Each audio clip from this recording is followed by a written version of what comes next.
to our community meeting. Thank you, Carmen, for starting our recording. Before we get started, I'd like to introduce myself. My name is Jackie Camp. I'm a planner with the county's Planning and Development Department. I'm also joined by Carmen Bishop and Bill Malin, who is also on the Planning Department staff. I'll be providing information today on a potential zoning ordinance amendment for battery energy storage systems, or BESS for short. A few housekeeping items before we get started. The meeting, as mentioned, is being recorded, and we'll get that posted to the project webpage later this week. At the end of the presentation, we'll have some time for questions and sharing of any feedback on the topic. You can also add comments and questions to the chat. And lastly, if you could please keep your microphone on mute, just so we don't have any feedback or background noise until if you want to make a comment towards the end, and we'll call upon you to then unmute to provide your comment or question. Lastly, there is also a summary document and the proposed text that we have posted on the webpage, which gives additional background and rationale for the proposed standards and permission that we'll be talking about today. Okay. This is our project timeline. We initially presented an intro to battery energy storage systems back in January to the Board of Supervisors, Land Use and Policy Committee, as well as the Planning Commission's Infrastructure Committee. We followed that with a similar presentation at community meetings, similar to the one we're having this afternoon, and the one we'll also be hosting tomorrow evening at 7 p.m.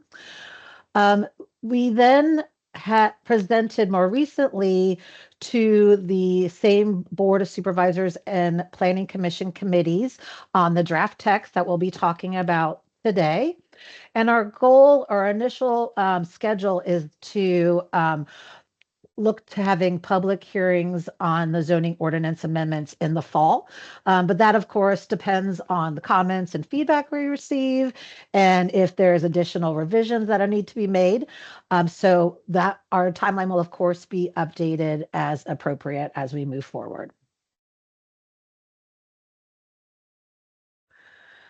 So what is a battery energy storage system, or BESS? So BESS is a technology designed to store and manage energy for later use. It uses rechargeable batteries to store energy from the electrical grid and renewable energy sources like solar or wind power, which can make the electric grid more clean, flexible, and reliable. Because solar and wind can be inconsistent depending on weather conditions and time of day, BESS can store that surplus energy produced during high wind conditions or when the sun is out, and release that energy when needed. It can provide a more stable energy supply, making renewable energy more viable, and then can reduce reliance on fossil fuel-based power. For critical infrastructure, such as hospitals and emergency services, BESS can provide essential backup power during outages. One of the big advantages of BESS is its ability to store excess energy during off-peak hours and release it when demand spikes. Storing electricity during periods of low demand when rates are cheaper and using it during peak demand when prices are higher can lower electricity prices. This graphic on the slide shows the components of an electrical system with the inclusion of a battery energy storage system. It shows the batteries and the other associated components. The most used battery chemistry is the lithium-ion battery. These batteries are used in a variety of devices, from cell phones to electric vehicles to large-scale BESS. The safety of lithium-ion BESS is a common concern, especially given reports of fires that have drawn public attention in other parts of the country. However, these incidents have also driven the industry to improve its understanding of the issues and develop more robust mitigation measures, codes, standards, and even site design. Some of the components that help operate the best can generate noise. Based on a noise study report provided to the county by an acoustical consultant, the large container unit associated with BESS and their accompanying cooling fans and condensing units can produce noise levels exceeding 90 dBA at the source. In addition, power conversion devices, which convert the direct current or DC into alternating current or AC for integration into the power grid, also can contribute significantly to the overall noise and can exceed 80 dBA at the source. So while BESS offers several benefits to communities, their development can raise concerns related to safety, sound level, and visual impact. Zoning and safety standards can help communities address and mitigate these concerns. For zoning purposes, battery energy storage systems can be either a principal use or an accessory use. BESS that store power that is used solely by a home or business where the battery is located, such as the first two photos on the right, can be accessory to the property's primary use. These systems can vary in size, ranging from as small as a residential circuit breaker to as large as outdoor heating and cooling equipment. BESS as a principal use could include systems that charge from and discharge directly into the electrical grid, may support a large scale commercial use, or systems that are integrated with wholesale energy generation, such as solar and wind facilities. The zoning ordinance standards presented today are for principal use BESS.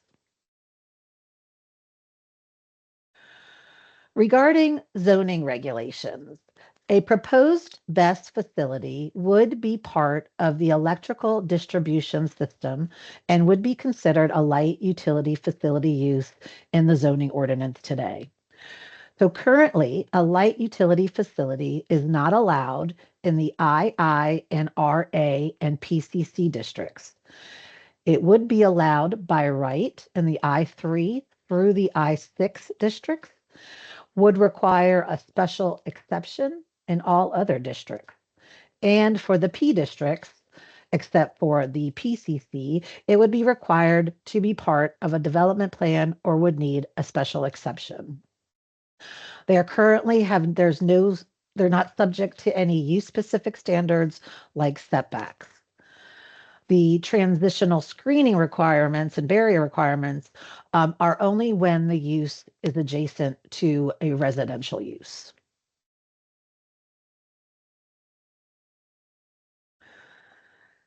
As best would be considered a light utility facility use in the zoning ordinance, staff is proposing a revision to the light utility facility definition to include large scale battery energy storage systems and to add a new definition for a battery energy storage system, large scale. The definition would define it with a specific capacity size threshold. The proposal provides a range for consideration that goes from an energy capacity of greater than 600 kilowatt hours to 10 megawatt hours. Those systems with a maximum stored energy less than the principal use would be considered an accessory use. The 600 kilowatt hour threshold comes from the National Fire Protection Association Standard for Energy Storage, the NFPA 855, which requires additional safety standards when a BESS site has a maximum stored energy greater than 600 kilowatts. And then the end of the proposed range is 10 megawatt hours, and that's from Dominion's model ordinance. Other thresholds found in the research have included 1 to 2 megawatts, which is instead measuring the power capacity versus the energy that is stored. And as you can see on the photo, the bottom one there, which is a photo of a Dominion Energy BESS pilot, that facility is a 2 megawatt 4 megawatt hour facility. And again, anything under the principal threshold would be an accessory BESS.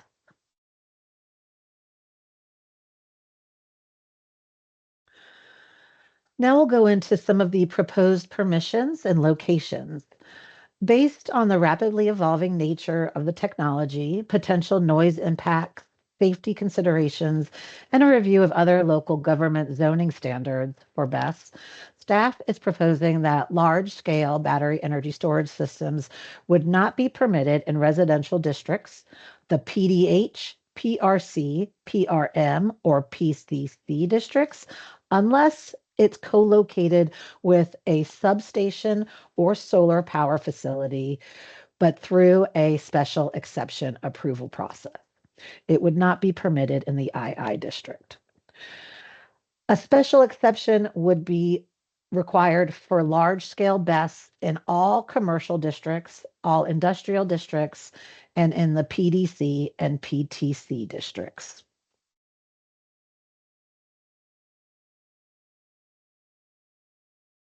The use of setbacks can provide both a visual barrier and mitigate noise and safety impacts. Based on review of counties in Virginia with zoning standards for BESS and other resources, such as the county's use-specific standards for data centers, which have similar noise concerns as a BESS, setbacks are being proposed to include a 100-foot setback from all property lines and a 200-foot setback from an R district or residential use, with ranges around those distances for consideration. Other use-specific standards include consideration of requiring adequate public water supply for fire protection.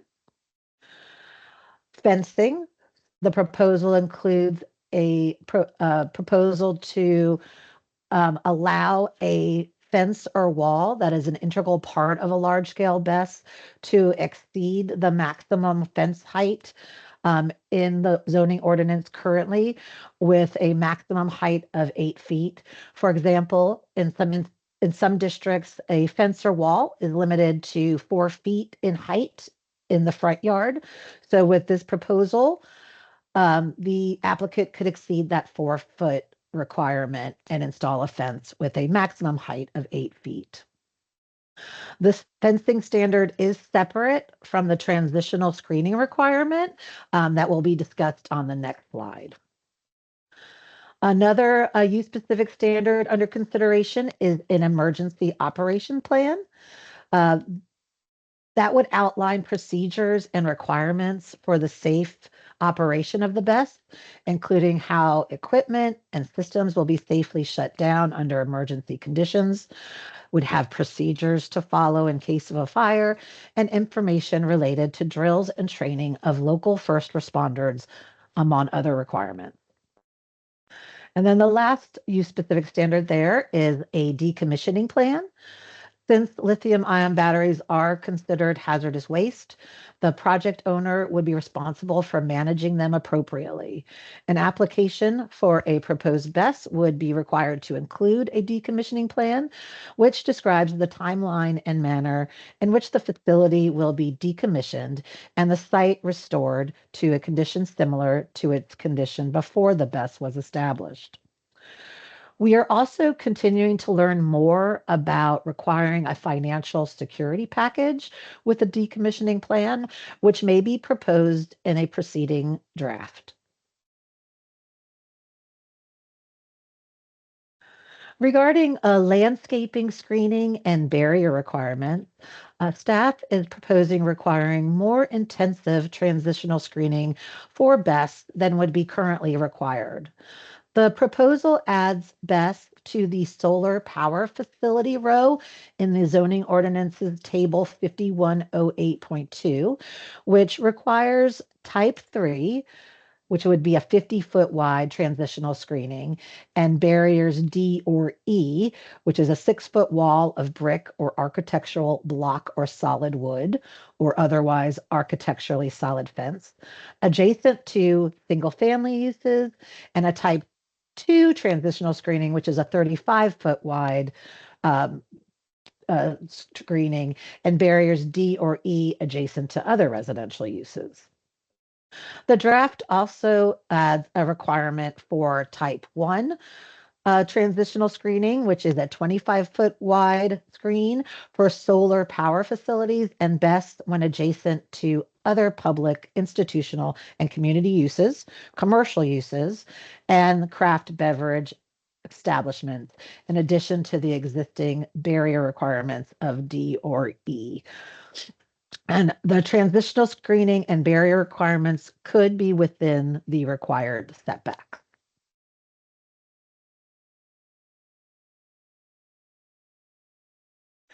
Another section of the zoning ordinance pertains to specific submission requirements for a special exception review for specific uses. This is where the details of what information we would like submitted would be listed as part of the special exception review. So, along with the specific requirements for the emergency operations plan and decommissioning plan, we're also proposing a requirement for a noise study demonstrating that the design and operation will comply with the noise ordinance.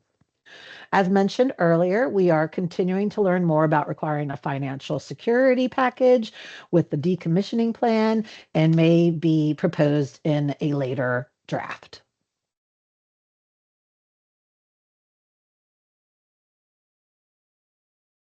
When applicable, best facilities will require state corporation commission review and approval, and those that are a public utility facility or public service corporation facility that support the electrical grid would require a 2232 review, which is a review through the comprehensive plan. Another potential approval is a siting agreement where an applicant and the Board of Supervisors could negotiate an agreement. It would also require an additional public hearing process that would also be part of the 2232 review requirements.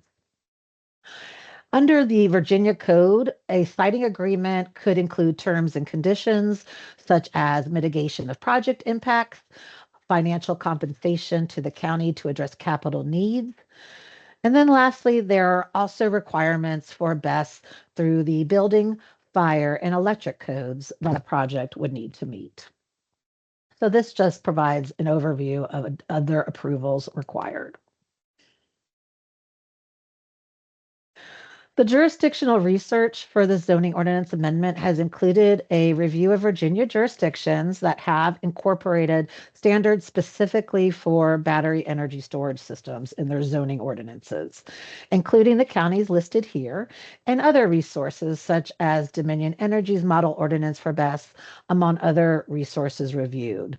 This slide provides an overview of the jurisdiction's zoning ordinance standards for BESS compared to the Fairfax County staff proposal there on the far right and highlighted in yellow.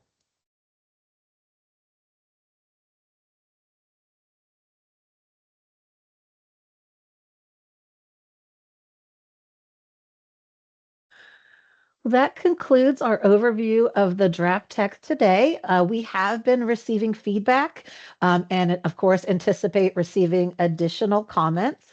Comments can be emailed to me at any time. My email is noted here on the slide. It's also on the project webpage. We will be reviewing all comments and feedback received and maybe making revisions to the proposed text based on that feedback. Please feel free to sign up for email alerts and keep up to date on the project. That is all I have today. Welcome any comments or questions.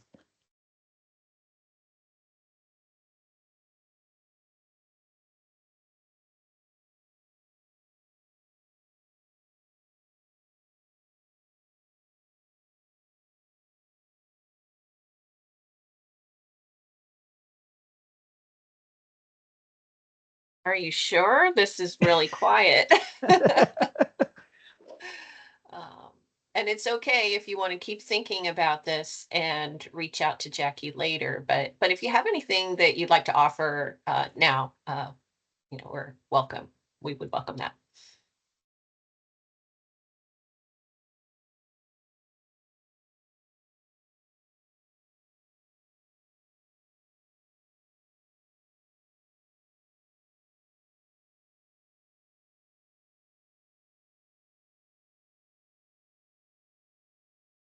Well, I don't see any hands raised. And as Carmen said, feel free to email me later or later this week or whenever.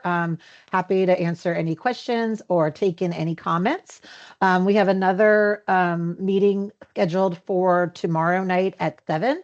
So if anyone that's interested in joining that one, the link and information's on the project webpage that I have shown here. And like I mentioned, both those will be recorded and we'll post them to the webpage as well.